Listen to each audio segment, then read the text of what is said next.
Mark and Sharon Lamond are honored to chair the 21st Annual Cornette Ball. Mark Lamond is the president and CEO of Shoe Carnival and has served on St. Mary's Foundation Board and currently serves on the St. Mary's Health System Board.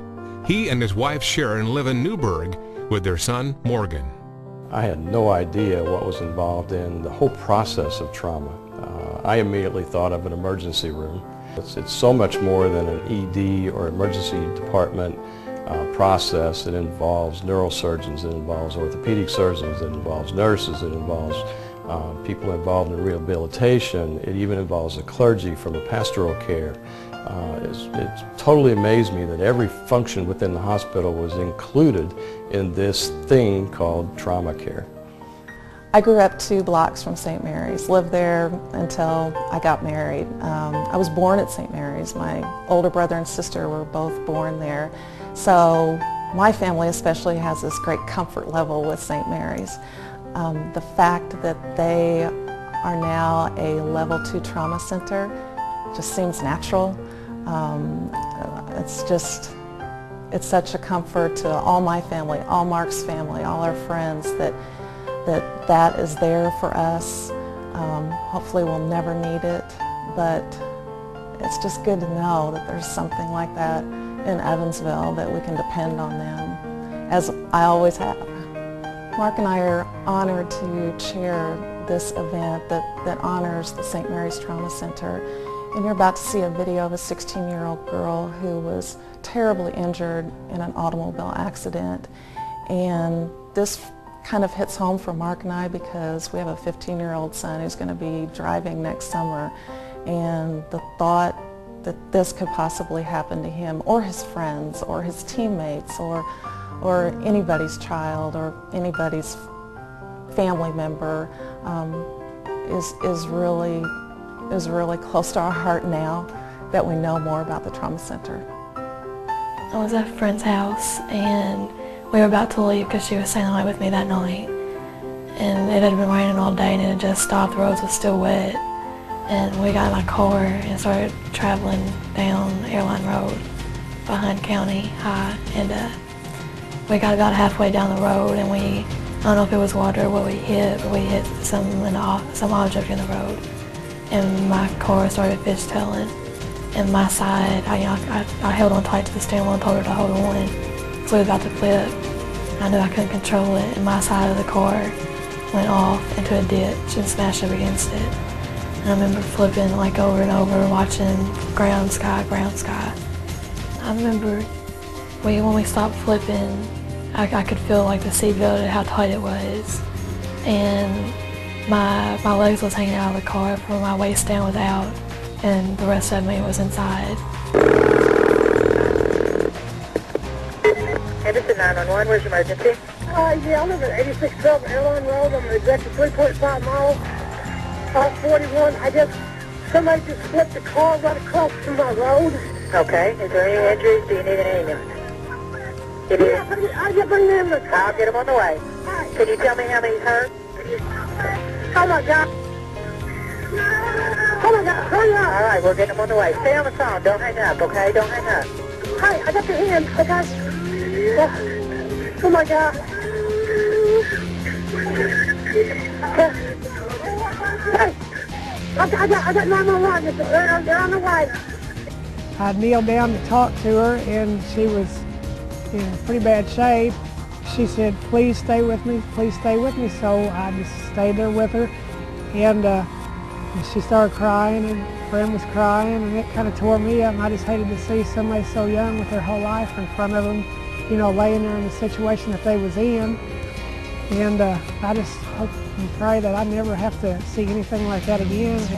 When I first saw the scene, it was like a lot of car accidents I've seen over the years. I knew it had potential to be very bad. So I saw the vehicle upside down, but I was told that there were possibly 2 patients, and my partner went to the primary patient. I went to find the other patient. I found the other patient.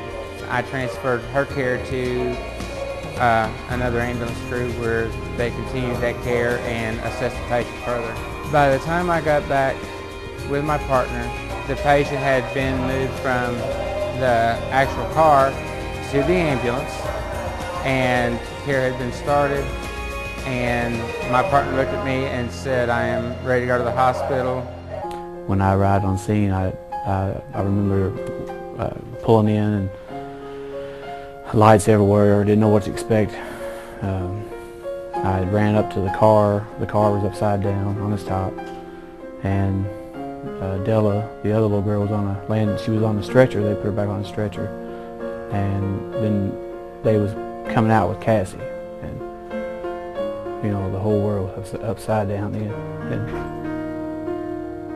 it, you know, I could see her bones sticking out of her leg. Her arm was broke. This leg was turned sideways. Her head, blood all over it.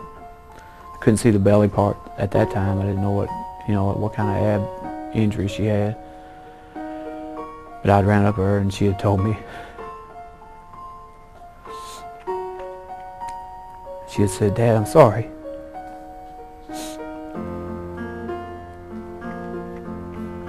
said, "Don't worry about it." So we jumped in. The ambulance, I rode the ambulance with her. I come home from work that night and come in the door and the phone rang. And it was Cassie's dad telling me she had been in a bad car accident. Told me that the people who found her said it was pretty serious. When Cassie come into the emergency room at St. Mary's, it was just unbelievable because the trauma team, everybody was right there around her all at once. She had plenty of people right there to take care of her. I've never seen as many doctors as she had around her at one time. The evening of Cassie's accident, I was the trauma surgeon on duty.